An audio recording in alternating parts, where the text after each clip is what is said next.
Boa noite a todos, queridos amigos, queridos irmãos da Sociedade Espírita Allan Kardec de Porto Alegre. É uma grande alegria estar aqui compartilhando esse momento com todos. Vamos falar um pouco hoje sobre a força do Evangelho, né? Essa mensagem que é tão importante. Jesus dizia: conhecereis a verdade vos libertará. Nós sabemos que a verdade, ela tem força própria. Então, muitas vezes nós achamos que a gente não precisa fazer muito esforço em favor da verdade para que ela se revele, porque ela tem seus próprios mecanismos para se fazer ver, né, cedo ou tarde para todo mundo. Mas essa busca da verdade é muito importante. E o Evangelho ele fala muito disso, da busca da verdade. Algumas coisas que são importantes que nós frisemos, né, desde muito cedo já, nós que somos aqueles estudantes, não estudiosos, mas estudantes do Evangelho, é que a mensagem do Evangelho, ela é a mesma, ela é uma verdade universal. Então isso significa que a mensagem do Evangelho, ela é exatamente a mesma divulgada em todo o universo. Isso é uma coisa para se pensar, né? Ou seja, tudo que nós estamos vendo aqui sobre o Evangelho, todas as mensagens de Jesus, todo o seu legado, os ensinamentos, eles são verdades universais. Então a gente pode pensar assim que em todo e qualquer plano do universo, a mesma mensagem está sendo divulgada, igual, com o mesmo teor. Apenas ela será dividida em diferentes manifestações, em diferentes frequências de consciência, para cada entendimento, para cada evolução diferente de cada plano, ela é estudada num nível de consciência apropriado para o plano em questão. Então, esse evangelho que nós estamos aqui estudando, né, e que Allan Kardec fez esse grande feito de colocá-lo nessa linguagem tão acessível para nós, ele é um código de conduta da verdade, da busca da verdade. Então, é essa verdade que vai nos libertar.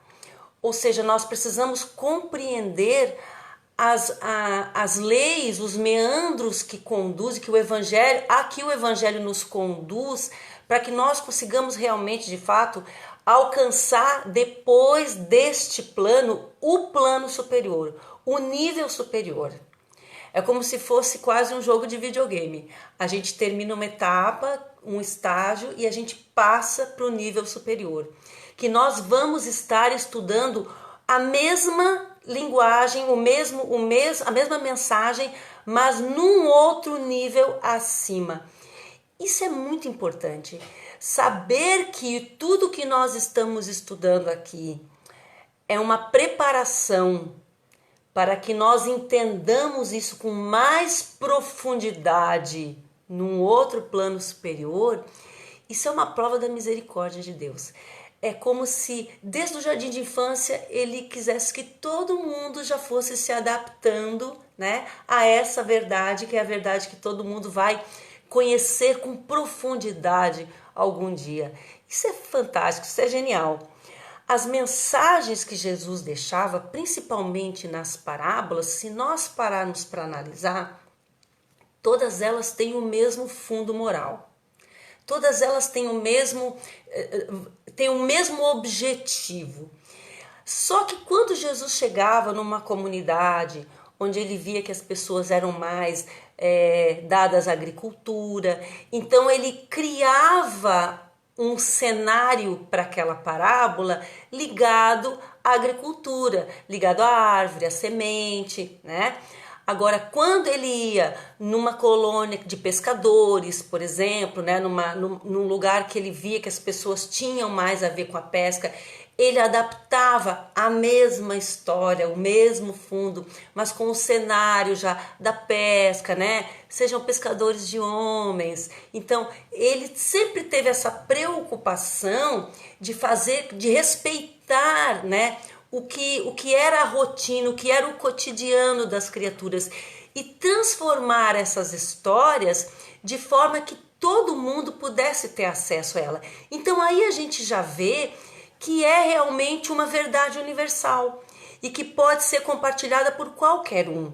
Tanto que nós sabemos que a própria doutrina espírita, ela chegou no planeta, digamos assim, com o objetivo de servir a todas as comunidades, a toda a população do planeta Terra, não só a um grupo em particular. Então, por isso que a própria doutrina espírita tem tantos simpatizantes, tem os seus adeptos, mas tem os seus simpatizantes também, que são aquelas pessoas que ouvem, né, a interpretação do espiritismo e dizem assim, mas realmente isso aí faz sentido. Por quê? Porque foi colocada realmente de uma forma que o objetivo era esse, era atingir a todas as pessoas, independente da igreja que elas frequentassem. Então, as verdades universais têm esse propósito de servir a todas as criaturas, né? O próprio evangelho, que tem o objetivo de mudar a nossa vida, nós precisamos até, colocando um pequeno exemplo, quando as pessoas vão nas casas, né, fazer o atendimento fraterno, passar pelo atendimento fraterno, e as pessoas chegam lá narrando as mais diferentes dificuldades, e muitas vezes a gente percebe que é porque essas pessoas se perderam as questões morais, estão um pouquinho desviadas. Então, o que é a prática, a rotina do atendimento fraterno?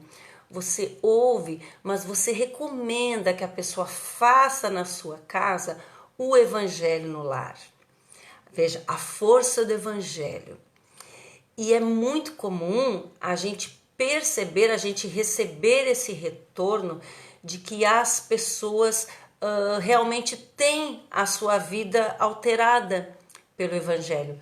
Nós, por exemplo, na nossa casa, nós temos o hábito de recomendar assim: você vai abrir o evangelho, você vai ler a mensagem e a sua reflexão será no sentido de como eu posso utilizar esta mensagem aqui do evangelho na nossa vida prática.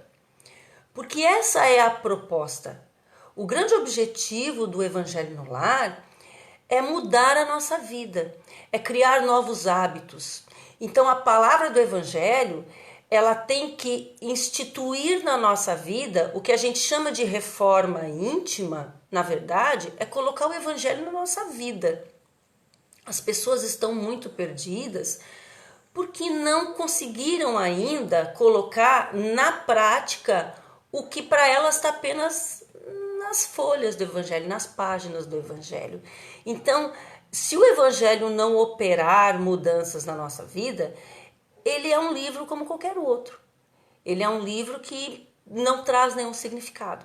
Agora, no momento que você pega aquela mensagem e você permite que ela seja norteadora, né, das nossas atitudes, das nossas reações, principalmente, das nossas escolhas, que é muito importante a gente saber disso.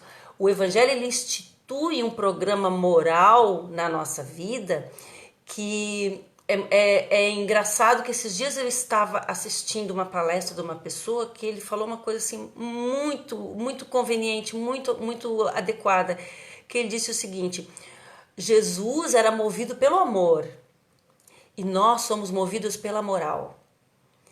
Que a moral, ela opera onde nós ainda não somos totalmente guiados pela lei de amor.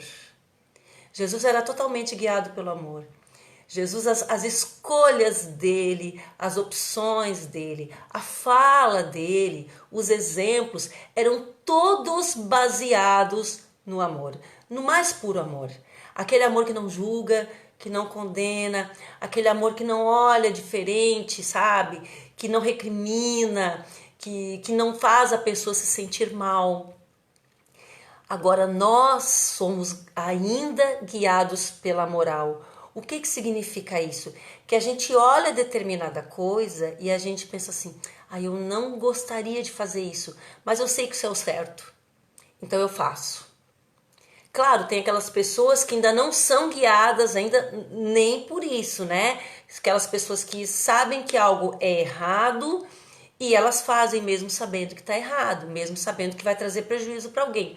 Mas o momento dessas pessoas se moralizarem também vai chegar. Esse momento vai, cedo ou tarde vai chegar, né? É da lei, o mecanismo foi criado para isso, para que em determinado momento o ser humano cansasse das consequências do mal. Porque nós sabemos que todo bem que nós fazemos, ele cria um desdobramento que é bom. O mal que se faz também gera desdobramentos infelizes. Então chega um momento em que o ser humano olha assim, poxa, mas olha tudo que eu fiz até agora, olha os resultados. Então a pessoa começa a querer fazer diferente.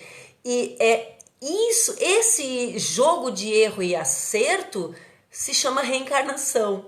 Então é nas encarnações que a gente vai experienciando, né, dessa forma, e a gente uma hora diz assim, não, chega, né, cansei de sofrer, cansei dos mesmos resultados ruins, então agora eu quero resultados novos.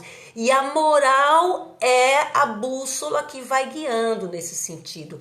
Então, as pessoas que são guiadas pela moral, elas procuram fazer o que é certo, mesmo que isso doa, mesmo que isso nos maltrate de alguma forma, mesmo que isso nos cause algum sacrifício, mas nós já sabemos esperar pelo resultado.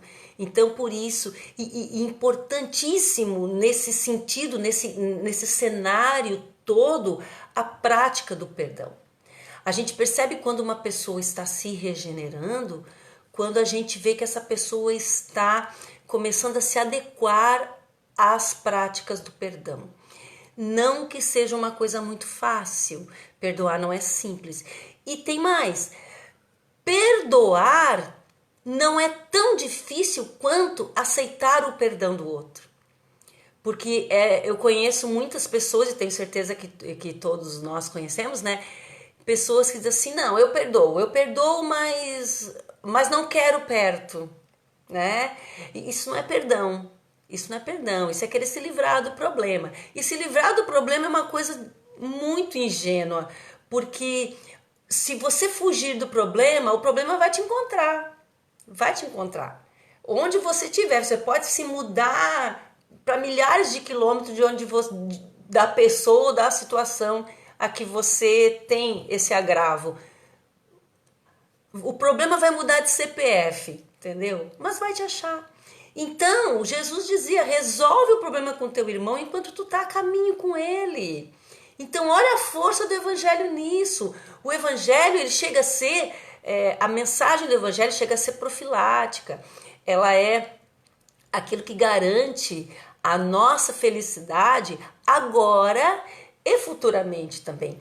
Então, a pessoa que procura seguir os padrões do evangelho, ela já começa inclusive a demonstrar um despertar de um novo nível de inteligência, não só de consciência, mas de inteligência também. Porque no momento que nós começamos a buscar essa prática, e veja que nisso a doutrina espírita, ela é muito clara, que ela diz assim, olha, a gente sabe que é difícil, mas você precisa tentar todos os dias ser melhor que no dia anterior. Tenta, vai tentando, porque a prática leva à perfeição. E o nosso destino é a perfeição. Claro, não numa vida só, mas é o nosso destino sermos perfeitos. O que o Evangelho diz em relação aos mundos de regeneração? Existe uma fala ali que é a frase-chave que sintetiza praticamente todo o texto. Ele diz o seguinte: no mundo de regeneração, não avançar significa recuar. Então veja, isso é uma advertência muito séria, muito grave também, porque ele diz o seguinte, veja, em primeiro lugar, para que nós possamos carimbar o nosso passaporte para um plano de regeneração, nós precisamos estar de acordo com o que a doutrina espírita prega, que é buscar a cada dia estarmos melhores. Então veja que o que a doutrina está dizendo para nós é uma preparação, é um treinamento realmente para que nós possamos nos preparar para habitarmos planos cada vez mais felizes. Né? E não vai parar no de regeneração. Dos outros que sucedem também vai ser da mesma forma. Né? Agora, vejam como eles são assim, mesmo diante dessa advertência que é séria, nós devemos considerar séria, mas eles são extremamente benevolentes. Em momento algum, eles dizem assim, quanto que nós devemos avançar, eles não estipulam uma distância que nós devemos avançar. E eles também não dizem a velocidade com que nós devemos avançar. Eles não estipulam isso. Eles não nos cobram isso. Eles apenas nos pedem que avancemos. Ou seja, não estacionem. E o que seria estacionar? Estacionar seria aquela pessoa que ela não faz o mal, mas ela também não faz o bem. Então isso é uma pessoa que estacionou, ela estagnou. Água parada, o que acontece com a água parada? Ela vai chegar uma hora que ela fica imprópria. Então nós precisamos movimentar isso. Nós precisamos entender que os planos de evolução, que são esses planos onde ainda há as aflições, eles são os planos de evolução mais imediatos e que nos oferecem as maiores oportunidades. E nós devemos ser gratos por isso, que essas oportunidades estão aí batendo na nossa porta o tempo todo. Agora, se a oportunidade vem bater a minha porta, eu não vou me mudar de lugar para fugir dela. Eu vou administrá-la. Então, isso serve para várias situações. Enquanto eu não puder modificar essa situação, eu vou exercitar a minha resignação. Eu vou exercitar a minha resiliência. Eu vou exercitar a minha tolerância, a minha paciência. No momento certo em que eu já tiver adquirido essas virtudes, que são importantíssimas, as pessoas não dão muito valor a isso, a essas situações, essas oportunidades em que nós devemos sim exercitar essas virtudes, desenvolver essas virtudes, e que as pessoas acham que nos planos superiores não vão ser usadas, mas vão ser grandemente utilizadas. No momento em que nós desenvolvermos e aprendermos essas lições, e isso é muito sábio da forma como o plano espiritual manifesta isso para nós, que lições aprendidas não precisam ser repetidas. Isso é de uma genialidade incrível. Então, nós vemos, é claro que uma vez que nós aprendemos a lição, né, virá a prova, virá um teste, que é para ver se a gente realmente aprendeu, né? Mas isso é assim mesmo, na escola não é assim? Na escola, se você ensina uma lição para o seu aluno, entendeu? Entendi. O que você faz? Você bate nas costas assim, ah tá, pode ir para casa? Não, tá, agora nós vamos aplicar um teste para ver se é isso mesmo, para ver se você realmente internalizou a lição. E naquele momento, lembremos que os olhos dos professores estarão voltados para nós, para estudar a nossa reação, para estudar se nós estamos aproveitando a lição ou se nós estamos perdendo a oportunidade com lamentações, com choramingos, né? Tem, né? Mas nós temos que também prestar atenção que às vezes a prova é essa. E às vezes a armadilha está no último passo do caminho. Então nós não podemos nunca baixar a guarda, sempre muito vigilantes, né? Aí, quando nós tivermos exercitado todas essas virtudes e elas estiverem internalizadas, cristalizadas em nós, aí virão as oportunidades de novas provas para que nós exercitemos a inteligência, para que nós exercitemos a nossa capacidade de administrar situações, né? O que o Evangelho diz normalmente? Parábola dos talentos, o que eles dizem? Como foste fiel nas pequenas coisas, te concederei as grandes. Gente, isso é um treinamento para daqui a pouco a gente vai ser o protetor espiritual de uma pessoa que nos é querida, né, que nós amamos muito.